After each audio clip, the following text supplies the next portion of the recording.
snap.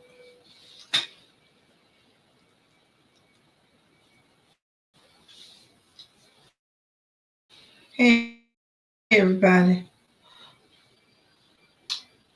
All righty now. She said, I know you did not do this to me. Well, I know you're not going live on me. Yeah, because it is part of your assignment.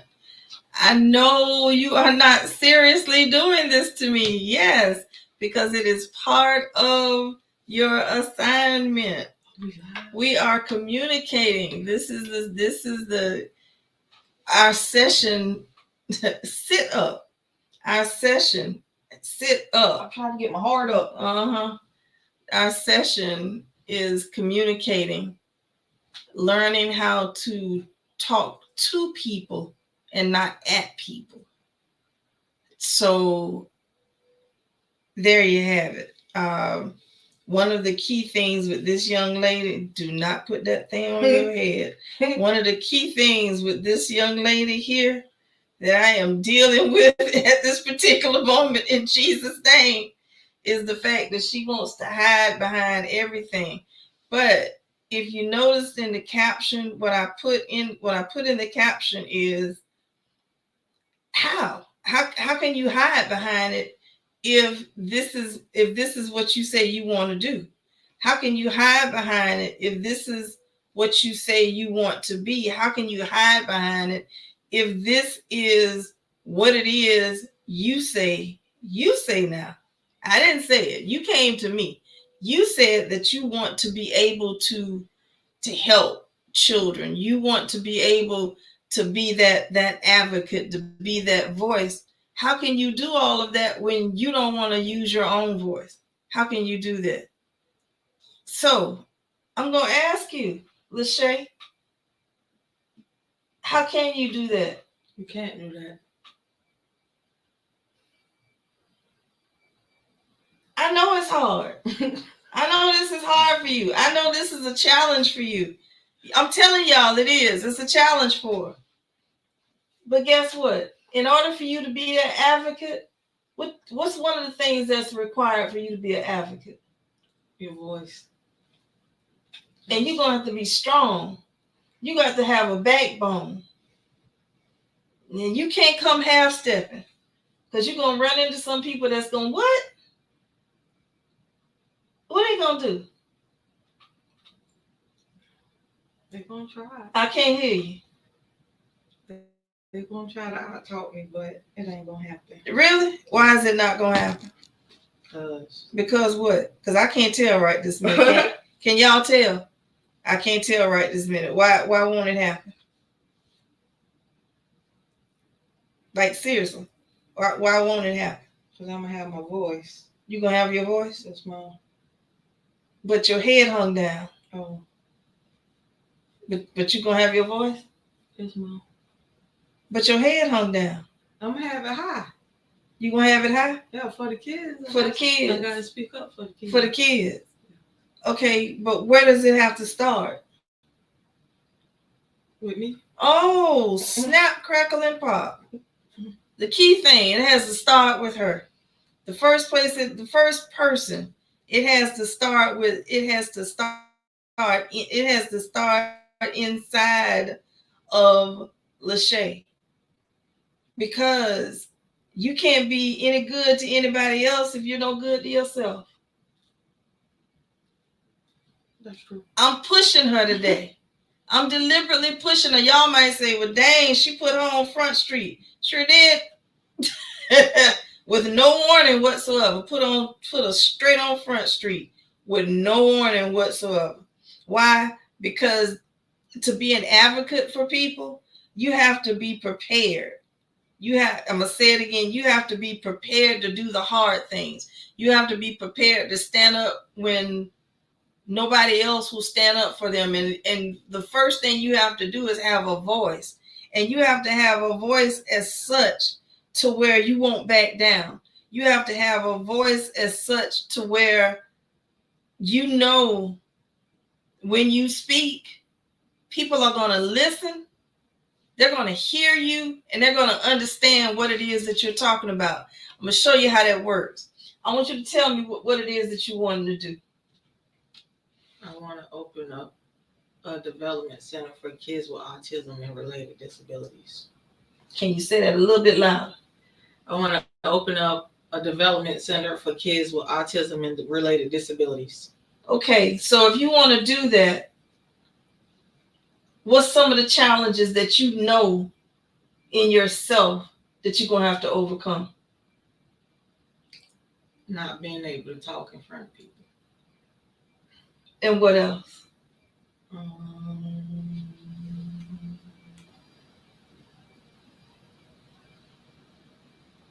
Let's see.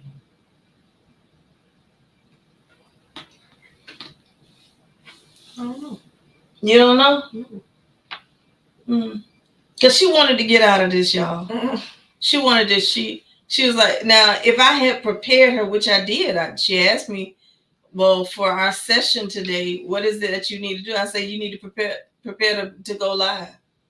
You need to be prepared to speak. Now, I told her she has to speak for 15 minutes. Ooh, no. And she told me, 15 minutes? That's too long. Can I do 5 minutes? No. We're going to do 15. I don't know. We may do 15 minutes. It might not be 15 minutes. But this is a start. This is deliberate and this is intentional. You got to get out there in front of people. And sometimes it's not going to be, you're not going to have time to prepare yourself. You're not going to have time to prepare a speech. You're not going to have time. You just got to get out there and you got to share your heart. You got to share your heart. You got to share your heart. What's on your heart? Stop. What's on your heart? You got to share what's on your heart. When people know what's on your heart and your passion, then you can have people to gravitate towards you to help you. But you got to show that you are sure of what it is that you want to do. Nobody can give you that confidence. I know you have it because you work with the children every day at work. I know you have it. But you got to believe that you have it outside of that classroom. When you go in that classroom, you're a warrior, aren't you? Yes. You're a beast, aren't you? Tell the truth, aren't you? Yes, ma'am. But now sitting up here, she fumbling with her phone. She trying to hit the arm of she tapping on the arm of the chair. Cause she's nervous. But when she gets in her element, that classroom is your element, isn't it? Yes. That your class in that classroom, you in charge, aren't you? Can't hear you. Yes, ma'am. Guess what? That's what she's gonna be before it's over here. To where she can get up and stand up and go live in a minute and share what's on her heart. Share what her dreams and her desires are, so that she would have people to come, to help, to support, to push. Because she wants to be a voice for those with disabilities, and especially those children that have been diagnosed with autism. And this is not something that she's doing off the top of her head. And tell me why you're not doing it off the top of your head. Because of my son. I can't hear you. Because of my son and limited resources that they have as kids with disabilities. So, what challenges have you found as far as, like you said, the resources that you need to get for him? It could be difficult if you don't know how to go about getting the resources, but the center will provide all of the resources. Mm-hmm. So if you have a child that's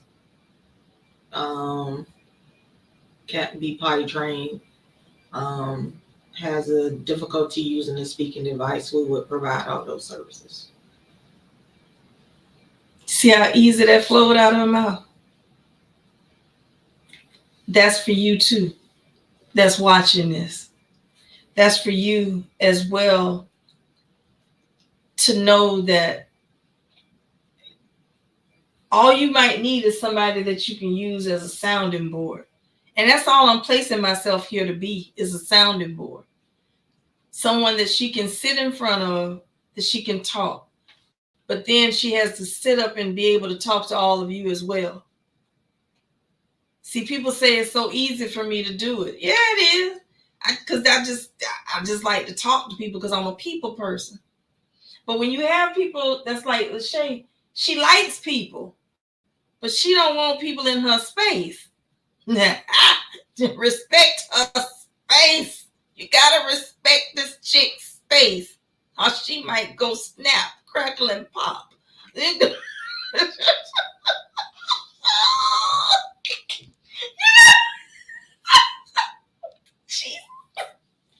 gotta respect her space. But that's for anybody. You need to respect the person's space. When they got, they're like, no, and it's not like we don't know when we violate the person's space. It's obvious. So we just have to do what we have to do to make it easier for her. We gotta do what we gotta do to make it do what it need to do. So I'm gonna ask y'all, those that are watching live and those that will come back and do the replay, I want you to put some words of encouragement in the comments. I want you to share some words of encouragement to let her know that she can do it. Let her know that she can be everything that she wants to be. She can do everything that she wants to do. She can go everywhere that she wants to go. She can be that voice for those children with disabilities, those children with autism and what other type of disabilities or what have you might come across. We have one student with a brain injury. We have, most of them are autistic, but we have a couple that's not autistic. Mm-hmm. I just came across the one with the brain injury. I used to work with him. So it's related disabilities. So okay. He fit the profile to go to the school. Okay. But it's pretty much autism. Okay, pretty much autism. And listen, and speaking with Lachey, I found that there are so many variables of autism. And some people that we see, children as well as young adults and adults, that actually fall into those various categories of autism, we just look over and we just talk, like, what's wrong with you? Dang, what's wrong with them? Why are they staring at you like that? Because they actually fall into some of those categories, and they withdraw because of our ignorance, because we don't know. And because we don't know, and because we don't take the chance to say, hey, what's up? How you doing? A simple, hey, how you doing? But instead we sit and look at them like laloo, as Apostle Becky used to say, like laloo, like you like cuckoo for Cocoa Puff. What? Really? That's what we doing now? No. But instead,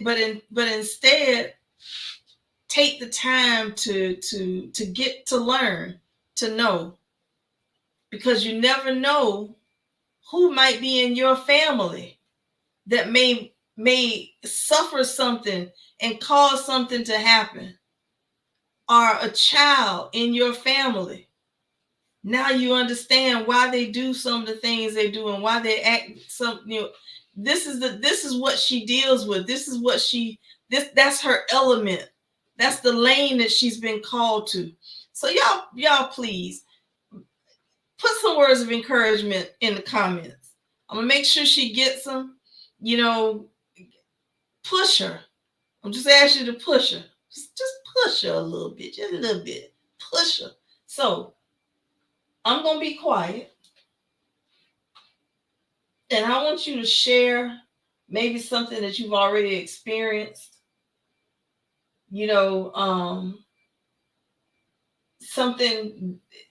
Okay, since I have to spell it out, share something that you've experienced and how you help that child to come down, or help that child to come out of that episode that they may have had.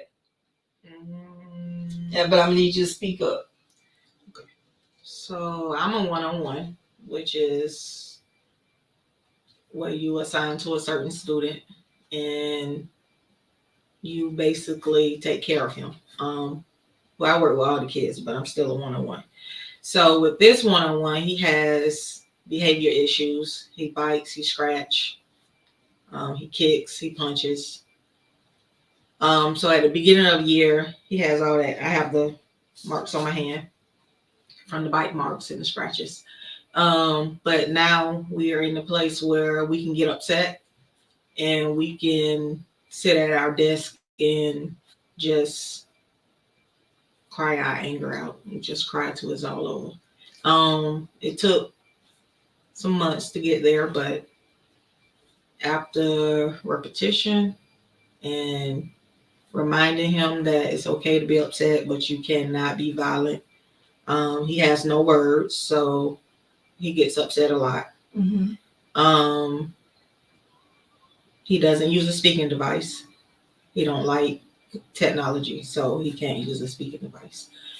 So it's it was, I wouldn't say it was a challenge, but it was for him to understand that he doesn't have to be so violent when he gets angry. Can you tell some of the techniques or what have you that you use to help him get to that point? First technique I used was sitting him around different people. They used to have him secluded in a corner because he's so violent. Mm-hmm. They used to call behavior codes, mm-hmm. where like 5 or 6 people come in. I stopped calling those, and it was just me and him. Okay. So pretty much, isn't it amazing how she used that particular one? Pretty much like you. Mm-hmm. On this video right now. It's because if y'all look at from the beginning of it, in case you're coming on right now, looking at the beginning of the video to where we are now, it's so different from what she just did. It's so different day and night. But that's basically the same thing.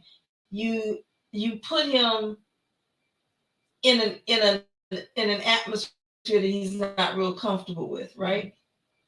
And you showed him, and you've taught him how to embrace being in that atmosphere. Yes.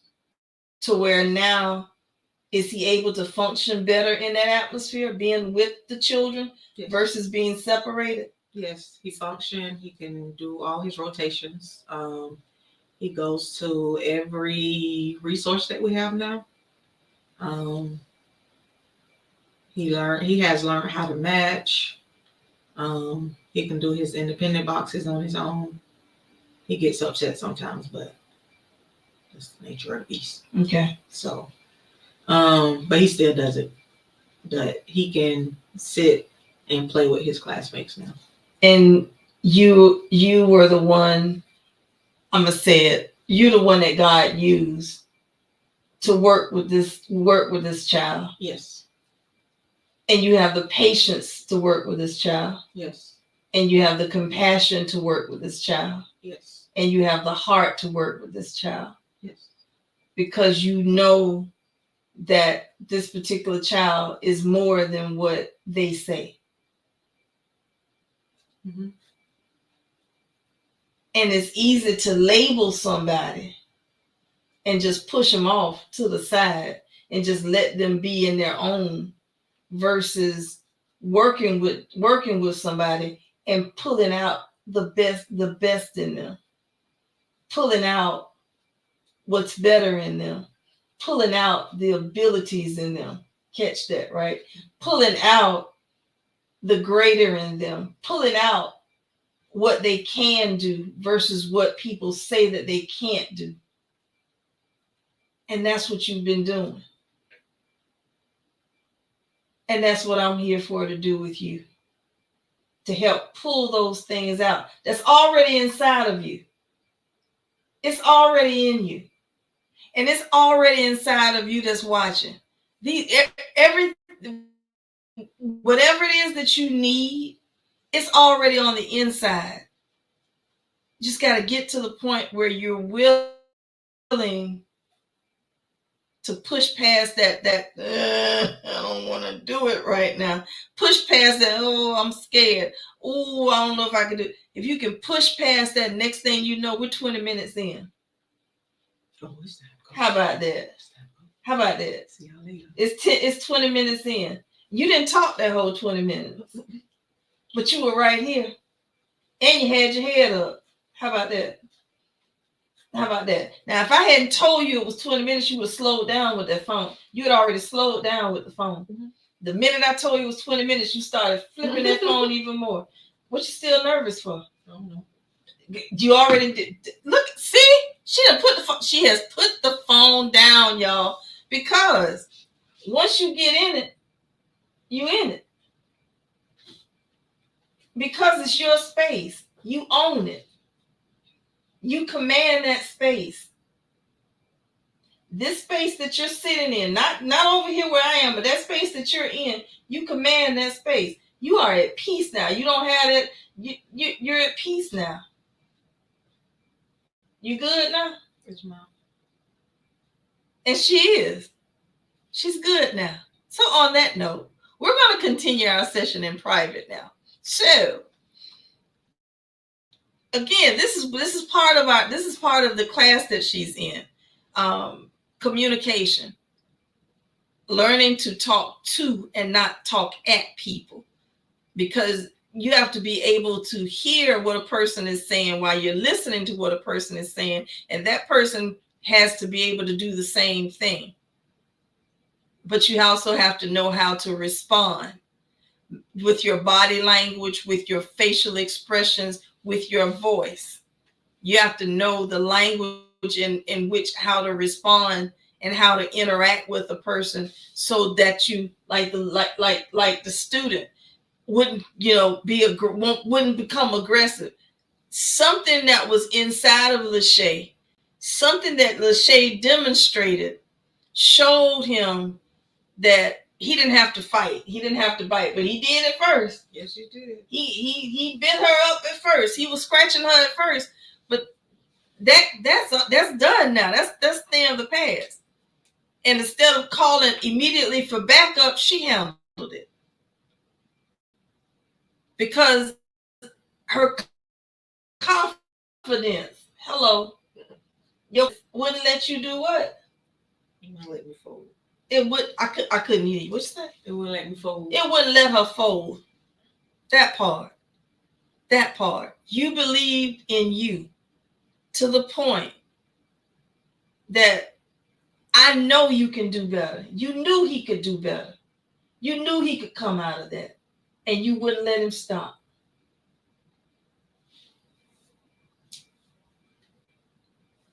So on that note, I'm going to leave y'all. We're going to leave y'all. I know she happy. So now we can finish our session. This is just one of the things that I did. With actually, just like I did with Melissa prior to, they had private sessions today. And there are some things that we go over one-on-one, dealing with them personally, dealing with them if they're in ministry, if they're in business, if they're in school, if it's just their private life or what have you. This is what I do. And I love what I do, because during my time, there wasn't anyone there for me. So now I'm grateful that I'm able to give out what was given to me. And we take the time. We block off 2 hours once a month where we meet. She tried not to come today because she didn't have her fee today. Like I told her, that's an excuse. That's a cop-out. We don't do cop-outs. We don't do excuses.